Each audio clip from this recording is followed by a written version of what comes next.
Movie की starting में हम एक जैक सोली नाम के आदमी को देखते हैं जो कभी एक नेवी ऑफिसर हुआ करता था, पर एक वॉर में उसकी दोनों टांगे खराब हो गई। ऐसा नहीं था कि उसका कोई इलाज नहीं था, दिक्कत बस पैसों की थी। उसके पास इतने पैसे नहीं थे कि वो अपने पैरों का अच्छे से इलाज करा सके। उसे हमेशा से यही लगता था कि इस दुनिया में जो ताकतवर है वो हमेशा कमजोरों का शिकार करता है। एक बार एक पब में उसे एक आदमी दिखाई देता है जो अपनी गर्लफ्रेंड को पीट रहा होता है।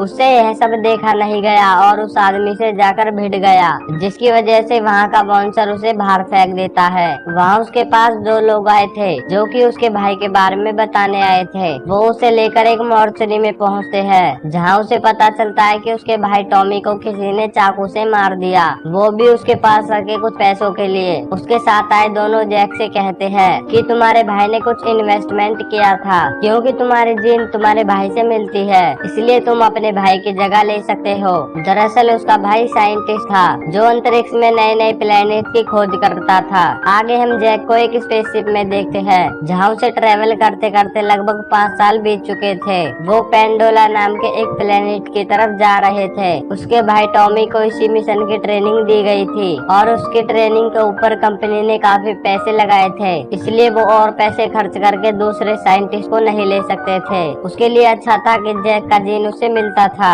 इसलिए उसे इसकी जगह रख लिया गया। उनका शिप पेंडोरा पर लैंड कर जाता है। वहाँ का वातावरण इंसानों के अनुकूल नहीं था, इसलिए सभी को एक ऑक्सीजन मास्क दिया जाता है। उसके साथ बहुत सारे सैनिक थे। यह सब भले ही नीचे धरती पर देशभक्त सैनिक थे, लेकिन ये यहाँ पर कंपनी के गुलाम थे जो पैसों के लिए कुछ भी कर सकते थे। वहाँ का कर्नल सबको बता रहा होता है कि यहाँ के बाहर जो भी जीव उन्हें मिलेगा वो उन्हें हर हालत में मारने की कोशिश करेगा। यहाँ बचने वाले लोगों को नावी बुलाया जाता है, जिनकी जहरीली तीर कुछ ही मिनट्स में उनकी सांसें बंद कर सकती है, इसलिए उन लोगों को हर पल वहाँ सावधान रहना होगा। जैक को उसका पार्टनर नॉर मिलता है जो उसके साथ अवतार प्रोग्राम में काम करने वाला था। वो उसे लेकर अपनी लैब में पहुँचता है। उनके साइंटिस्ट ने इंसानों और नावी के डीएनए को मिलाकर नावी जैसे देखने वाले क्लोन बनाए थे, जिन्हें एक मशीन के सहारे इंसानों से जोड़ा जाता है और वो उन्हें कंट्रोल करते हैं। क्लोन्स को अवतार कहा जाता था। वहाँ का साइंटिस्ट जैक को अपना अवतार दिखाता है जिसे उसके साथ जोड़ा जाना था। जैक वहाँ होने वाली अपनी हर दिन की घटनाएं रिकॉर्ड करता था। आगे हम उस अवतार के हेड डॉक्टर गिरीश को देखते हैं जो अभी अभी अपने अवतार से बाहर आई थी। वो जैक से मिलकर ज्यादा खुश नहीं थी। वो जाकर कंपनी के हेड पार्कर से मिलती है। वो उससे कहती है कि उसे एक साइंटिस्ट चाहिए था, न कि एक विकलांग फौजी। पार्कर उससे कहता है कि वो हमारे लिए लकी साबित हुआ है, क्योंकि उसके भाई के बदले में वो उन्हें मिला है और वह उनके साथ रहकर उनकी हिफाजत भी कर पाएगा, क्योंकि वो एक फौजी रह चुका है। वो ग्रेस को पेंडोरा में पाए जाने वाले धातु को दिखाता है जिसे एनोप्टेनियम कहा जाता है, और इसकी 1 केजी की प्राइस लगभग धरती पर 100 करोड़ है, और इन्हीं पैसों से उनकी कंपनी और अवतार प्रोग्राम की फंडिंग होती है। वो उससे कहता है कि उनके पास बहुत कम समय है, उन्हें जल्दी ही पेंडोरा के लोगों से बात करके जल्दी कोई डिप्लोमेटिक सॉल्यूशन निकालना होगा, नहीं तो उनके पास आर्मी के इस्तेमाल के अलावा और कुछ नहीं बचेगा। जैक की उसकी मशीन चेम्बर में डाल दिया जाता है और उसे अवतार के साथ लिंक किया जाने लगता है। ब्रेस भी अपने अवतार में जाने लगती है और तभी जैक अपने अवतार में जागता है। वो वहाँ उठकर सबसे पहले अपने पैरों को देखता है, जिसे वह महसूस कर सकता था कि कितने दिन बाद उसने अपने पैरों में हलचल देखी है। वो उठकर चलने की कोशिश करने लगता है। सारे डॉक्टर उसे ऐसा करने से मना कर रहे थे, पर जैक वहाँ से भागकर बाहर आ जाता है और तेजी से भागने लगता है। उसे लग रहा था कि मानो उसका सपना पूरा हो गया है। उसके पास ग्रेस आती है और उसे रोकती है। रात को सारे अवतार को सुला दिया जाता है और जैक वापस से अपने मशीन के बाहर आ जाता है। वहाँ टॉम्बी नाम की एक आर्मी कैप्टन जैक को अपने साथ ले जाती है। वो उसे कर्नल से मिलाने लाई थी। कर्नल उससे कहता है कि उसने काफी उसके रिकॉर्ड्स देखे हैं, काफी खतरनाक जंग लड़े हैं उसने। वो जैक से कहता है कि तुम्हें सारी डिटेल देनी होगी अवतार की, और पेंडोरा में क्या हो रहा है उसे सब कुछ बताना होगा, और वह उसके बदले में उसके पैरों को हमेशा के लिए ठीक करवा देगा। जैक उसकी डील मान लेता है। अगले दिन फिर से जैक को अवतार के साथ जोड़ा जाता है और वह गिरिश और नोर के साथ पेंडोरा के लोगों की तलाश में जाते हैं। वो एक जगह अपने हेलीकॉप्टर को लैंड कराते हैं और वह सब वहाँ जंगल में खोज करने निकल जाते हैं। वहाँ कुछ दूर उन्हें एक झोपड़ी दिखाई देती है। ग्रेस कहती है कि वो कभी ओमेटिकाई के बच्चों का स्कूल हुआ करता था, जहाँ वो आकर उनसे बहुत कुछ सीखते थे। जैक को वहाँ कुछ गोलियों के निशान दिखाई देते हैं। वो ग्रेस से पूछता है कि यहाँ क्या हुआ था, लेकिन वो उसकी बात टाल देती है। वो तीनों जंगल के और अंदर चले जाते हैं। ग्रेस वहाँ के जंगलों के पेड़ों के सैंपल लेने लगती है और जैक वहाँ से थोड़ा अलग जाकर देखने लगता है। वो वहाँ के बहुत सारे अजीब पौधों को देखकर बहुत ही खुश हो रहा था। तभी उसे वहाँ एक बड़ा सा जानवर दिखाई देता है जो उसे घूर रहा होता है। ग्रेस उसे गोली चलाने से मना करती है और उसे अपनी जगह पर शांति से खड़े होने को कहती है। जैक उस जानवर को डराने की कोशिश करने लगता है और बहुत जल्द वो जानवर डर के भागने लगता है, पर वो जैक के डर से नहीं और उसके पीछे और भी ज्यादा खतरनाक जानवर था। ग्रेस सबको अपनी जान बचाकर भागने को कहती है। वो जानवर जैक के पीछे पड़ा हुआ था। जैक उससे बचता हुआ भागने लगता है। उसकी गोलियों का भी उसके ऊपर कुछ असर नहीं हो रहा था। जैक अपने आप को बचाने के लिए पहाड़ से नीचे एक झरने में कूद जाता है और उस जानवर से अपने आप को बचा लेता है, पर वो अब उस जंगल में भटक चुका था। वो किसी तरह आगे बढ़ने की कोशिश कर रहा था। वहीं कुछ दूर एक लड़की उस पर नजर रख रही होती है। वो उसे अपने तीर से मारने वाली होती है। तभी उसके तीर पर एक सफेद जीव आकर बैठ जाता है, जिसे वह लोग बहुत पवित्र मानते थे। फिर ग्रेस को भी लगता है कि जैक को उन लोगों ने खो दिया और वह सब वापस चले जाते हैं। अब रात हो चुकी थी और जैक को वहाँ कई तरह की आवाजें सुनाई दे रही थी। वो किसी तरह से एक मसाल जला लेता है। उसके पीछे जंगल के खतरनाक कुत्ते पड़े हुए थे, जिनसे वह बचने की कोशिश कर रहा था, पर वो बहुत ज्यादा तादाद में थे। वो सब जैक पे हमला करने लगते हैं। तभी वो लड़की वहाँ आती है और अपने तीर से उन सबको मारने लगती है। जैक को उनसे बचा लेती है और उस लड़की का नाम नटेरी था। वो वहाँ के ओमेटिकाई कबीले की रहने वाली थी। वहाँ से वह जाने लगती है।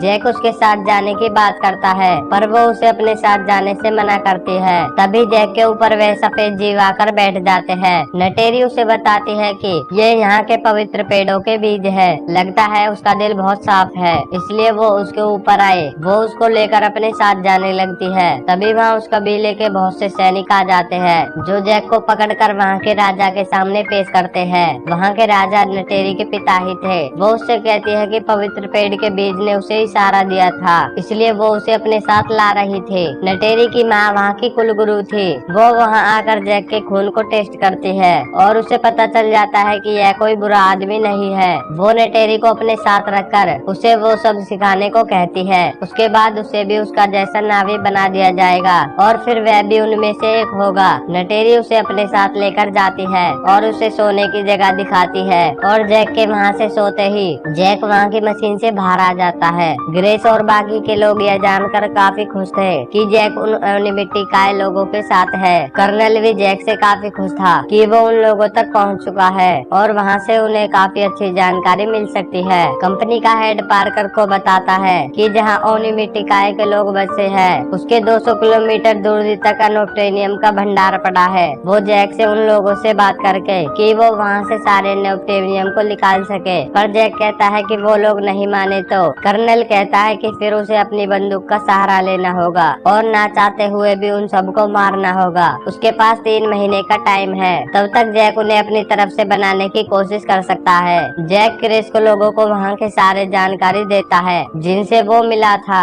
उन सब का डेटा पहले से ही ग्रेस के पास मौजूद था। वो कहती है कि नटेरी और उसकी बहन कभी स्टूडेंट रहा करती थी। जैक उसकी बहन नटेरी के बारे में पूछता है। वो उसे बताती है कि उसकी बहन मर चुकी है। जैक वापस से अपने अवतार में जुड़ जाता है। नटेरी वहाँ के घोड़ों की सवारी करना सिखा रही होती है। वो जैक के उसकी चोटी को घोड़े से जोड़ने को कहती है, जिससे उन दोनों के बीच एक संबंध जुड़ जाता है और फिर वो उसे अपने मुताबिक चला पाएगा। वो उसे उस घोड़े की धड़कन को महसूस करने को कहती है और फिर वह अपने मन से उसे कहीं भी जाने को कहता है। पर जैक पहली राइडिंग में बुरी तरह असफल रहता है। वहाँ उस कबीले का सेनापति आता है जिसका नाम सूटे था। वो जैक को अभी भी वापस जाने को कहता है, क्योंकि वो कभी भी उनका जैसा नहीं बन पाएगा। था। कंपनी वाले सबसे बड़े पेड़ को गिनाने की सोच रहे थे क्योंकि उसके नीचे ही सबसे ज्यादा अनोटेनियम मौजूद है। पर दिक्कत यह थी कि वहाँ के लोगों के लिए वह पेड़ बहुत ही धार्मिक था। उनका मानना था कि उस पेड़ में उनकी देवी ईवा का वास है।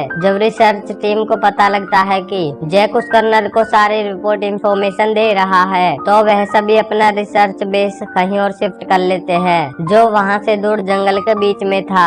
वहाँ से जाते समय जैक को माउंटेन फ्लाइंग होते दिखाई देते हैं। ऐसा उसने अपनी लाइफ में पहली बार देखा था। ग्रेस उन सबको वहाँ पर एक छोटे से लैब में ले आई थी जो वो वहाँ कंपनी के बिना दखलंदाजी के काम कर सकते थे। जैक नटेरी के साथ एक नावी बनने के लिए सारे गुण सीख रहा था। वो उसे एक बड़े से क्राउन नाम के पक्षी से मिलवाती है। वो उसे बताती है कि क्राउन अपनी जिंदगी में एक शिकारी के साथ उड़ता है और बहुत जल्द उसे भी अपना एक क्राउन चुनना होगा। वो उसे सभी तरीकों से तीर चलाना और शिकार करना सिखा रही थी। जैक भी उसके साथ रहकर अच्छी तरह से सारी चीजें सीख रहा था क्योंकि उसे यह सब कुछ अच्छा और नया लग रहा था। हर दिन उसने क्या क्या सीखा वो अपने वीडियो में रिकॉर्ड कर लेता था। जैक और नटेरी भी साथ रहकर बहुत करीब आने लगे थे। वो लगातार समझने की कोशिश कर रहा था क्यों नावी लोगों से इस जंगल से इतना रिश्ता क्यों है। नटेरी उससे कहती है कि उन सब में बहने वाली ऊर्जा इस जंगल की देन है और एक दिन उन्हें उसे लौटाना होता है। एक दिन जैक ग्रेस के पास बहुत से नावी की फोटो देखता है। वो उससे पूछता है कि स्कूल में उसके साथ क्या हुआ था। ग्रेस उसे बताती है कि बहुत से नावी और उनके बच्चे उससे सीखने आते थे जिसमें नटेरी और उसकी बहन भी थी। पर जंगल के काटे जाने से नटेरी की बहन एक दिन नाराज हो गई। वो अपने साथ कुछ कबीले वाले को ले आई और वहाँ के कटाई करने वाले मशीन में आग लगा दी। उसके बाद कर्नल के फोर्सेस ने उस पर गोलियां चलाई और नटेरी की बहन भी उनमें मारी गई। इसी तरह ग्रेस वहाँ के बच्चे को बचाने में सफल रही पर वो दोबारा कभी लौट कर नहीं आए। जैकब पूरी तरह से नावी बनने के लिए तैयार हो चुका था। वो उनके सारे तौर तरीके सीख चुका था और उसे अब नई नावी बनने के साथ उन आसमान में फ्लूट करते हुए पहाड़ों को पार करना था। वहाँ जाकर उन्हें अपना इकरान चुनना होता है। नटेरी भी उसके साथ ही थी। जैक अपने इकरान चुनने के लिए आगे बढ़ता है। वो नटेरी से कहता है कि वो अपने इकरार को कैसे पहचानेगा। वो उसे बताती है कि तुम्हारा चुना गया इकरान तुम्हें मारने की कोशिश करेगा। जैक उन सारे इकरान की तरफ बढ़ता है और उसे एक दिखाई देता है जो उसे घूर रहा था। वो उस पर हमला करने आता है। जैक उसके मुंह को बंद करके उसे कंट्रोल करने की कोशिश करता है और बहुत संघर्ष करने के बाद वो उससे अपना कनेक्शन बना लेता है। नटेरी उसे तुरंत पहला उड़ान लेने को कहती है क्योंकि यही उनके बीच एक मजबूत कनेक्शन बनाता है। जैक उसे लेकर पहाड़ों से कूद जाता है और उसे उड़ाने की कोशिश करने लगता है। वो उसे अब उड़ाना सीख चुका था। नटेरी उसे उड़ने के कुछ तरीके बता रही होती है। एक दिन जब जैक अपने इकरान पे उड़ रहा होता है तब उन पे एक बहुत बड़ा सा पक्षी हमला करता है जो उन छोटे इकरानों को मारकर खा जाता था। वो दोनों जंगल के नीचे आकर अपने आप को उससे बचाते हैं। जैक नटेरी से पूछता है कि वो क्या था। वो उसे बताती है कि वो उसे ट्रूप बुलाते हैं। उसे आखिरी बार उसके दादा के दादा ने चलाया था और अब तक नावी के कुल इतिहास में 5 बार ऐसा हुआ है। जैक को अब अपनी जिंदगी झूठी लगने लगी थी क्योंकि अब उसे वह अवतार वाली जिंदगी ही अच्छी लग रही थी। उसके 3 महीने भी बीत चुके थे। उसे वो कर्नल फिर बुलाता है और कहता है कि उसका टाइम खत्म हो गया है, अब उनकी आर्मी को ही कुछ करना होगा। पर जैक कहता है कि अभी एक चीज बाकी है, उसे अब नावी बनाया जाने वाला है। उसके बाद वो उन लोगों से बात कर सकता है वहाँ से शिफ्ट होने के लिए। कर्नल उसे यह सब कुछ जल्दी से करने को कहता है। जैक को अब एक नावी बना दिया जाता है। उसने ग्रेस को भी वहाँ आने देने के लिए बना लिया था। नटेरी उसे लेकर अपनी कुल देवी ईवा के पास आती है। उनका मानना था कि इनमें उनके पूर्वजों की यादें हैं। जैक उनमें उनके पूर्वजों की आवाजें सुन सकता था।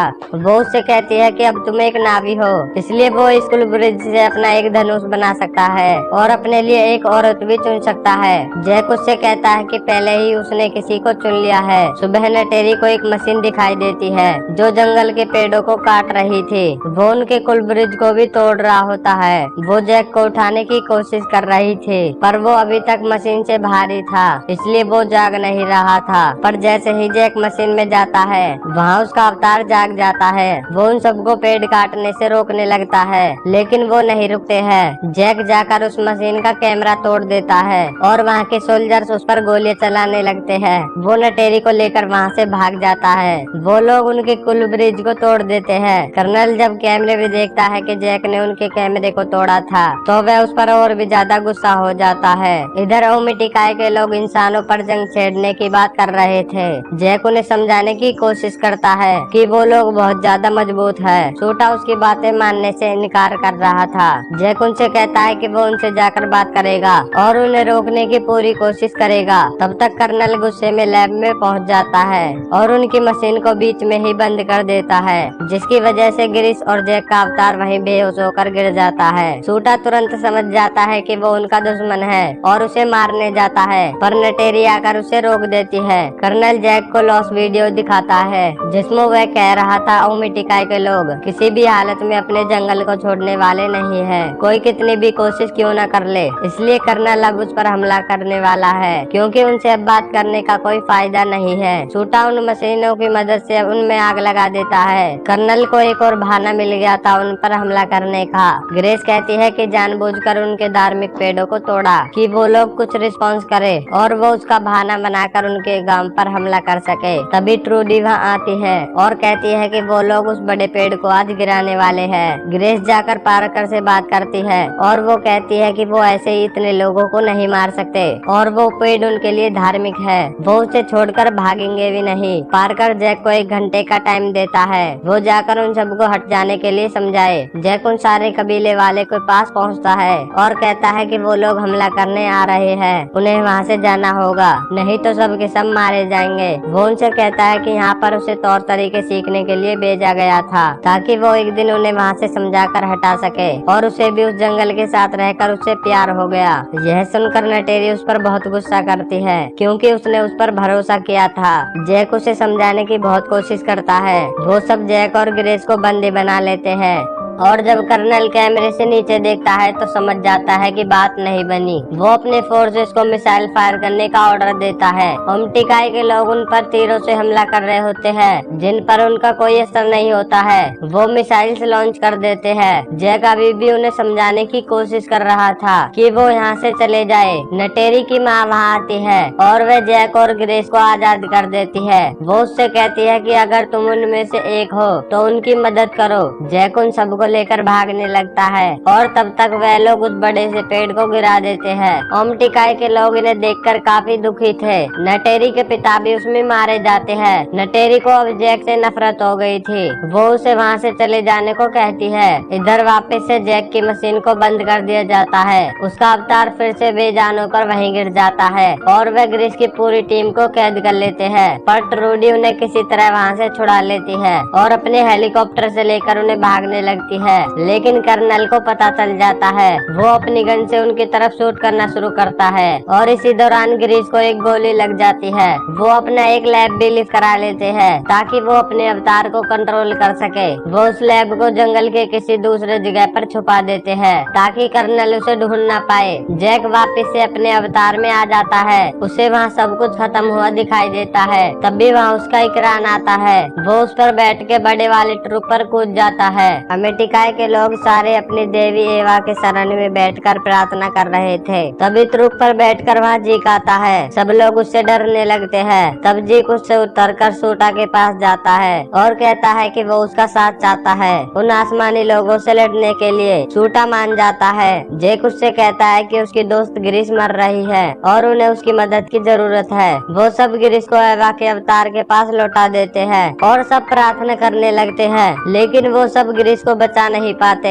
जैक वहाँ के सारे लोगों से बात करता है कि वो आसमानी लोग उनकी जमीन को लूटने आए हैं, पर वो ऐसा होने नहीं देंगे। वो सारे कबीले वालों को एक साथ आने के लिए कहता है ताकि वो उनका मुकाबला कर सके और वो पेंडोरा के सारे कबीले वाले के पास गए। लेकिन जब ट्रुक पर बैठकर जिंग ने उन्हें आवाज दी तो सारे साथ आए अपनी जमीन की हिफाजत के लिए। कर्नल भी अपने सारे सैनिकों से कह रहा था कि उसके दुश्मन बढ़ते ही जा रहे हैं, इसलिए हम सबको पहले ही उन पर हमला करना होगा क्योंकि वो हम पर हमला करने की जरूरत ना कर सके। वहाँ का एक साइंटिस्ट जैक तक ये बात पहुँचा देता है कि कर्नल कल 6 बजे हमला करने वाला है। जैक लड़ाई से पहले वहाँ की देवी ईवा के पास जाता है और उन्हें आसमानी लोगों से लड़ने के लिए उनकी मदद के लिए कहता है, क्योंकि एक बार इंसान यहाँ से कुछ ले जाने में कामयाब हो गए तो फिर और भी इंसान आएंगे और इस प्लेनेट को भी धरती की तरह लूट कर खत्म कर देंगे। नटेरी वहाँ आती है और उनसे कहती है कि उनकी देवी किसी किसी की साइड नहीं लेती,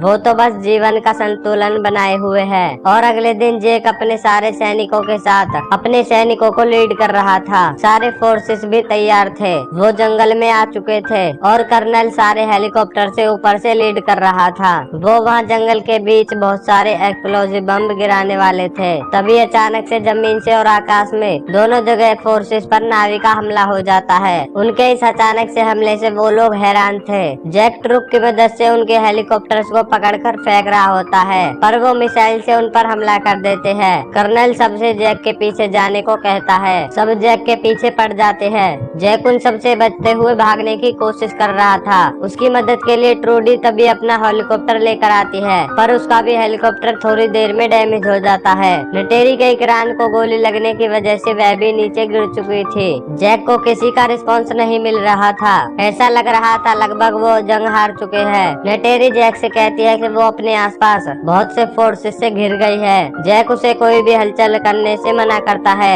तभी वहाँ बहुत सारे जानवर उन फोर्सेस पर हमला करके उन्हें मारने लगते हैं। नटेरी जैक से कहती है कि ईवा ने उसकी बात सुन ली। वहाँ के सारे इकरान और अपनी जमीन की हिफाजत के लिए आ जाते हैं। वो वहाँ बड़ा सा बम गिराने ही वाले थे, तभी जैक आकर उनके प्लेन को क्रैश करवा देता है। उसके बाद वो कर्नल के प्लेन पर अटैक करने जाता है और उसके प्लेन को भी डैमेज कर देता है, पर कर्नल अपने आप को बचाकर एक रोबोट में सवार हो जाता है। नटेरी उस पर हमला करती है, पर बहुत जल्द कर्नल अपने चाकू से उसके जानवर को मार डालता है और उसी के नीचे नटेरी दब जाती है। वो उसे भी मारने वाला होता है। तभी वहाँ जैक आता है और उससे लड़ने लगता है, पर कर्नल उस पर भारी पड़ रहा होता है। पर अचानक से जैक उसके रोबोट में एक बड़ा सा छेद कर देता है। कर्नल को ऑक्सीजन का मास्क पहनना पड़ता है और वह जैक को छोड़कर वहाँ रखी उसकी मशीन को तोड़ने लगता है, जिसका उस अवतार से कनेक्शन टूटने लगता है। कर्नल उसे मारने ही वाला होता है। तभी नटेरी उसे अपनी तीर से मार देती है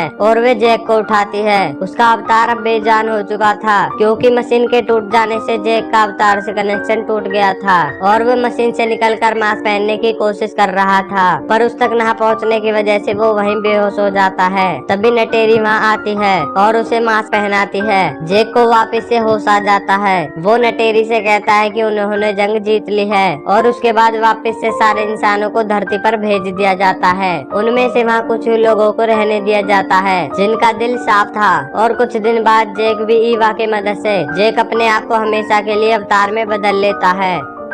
और इसी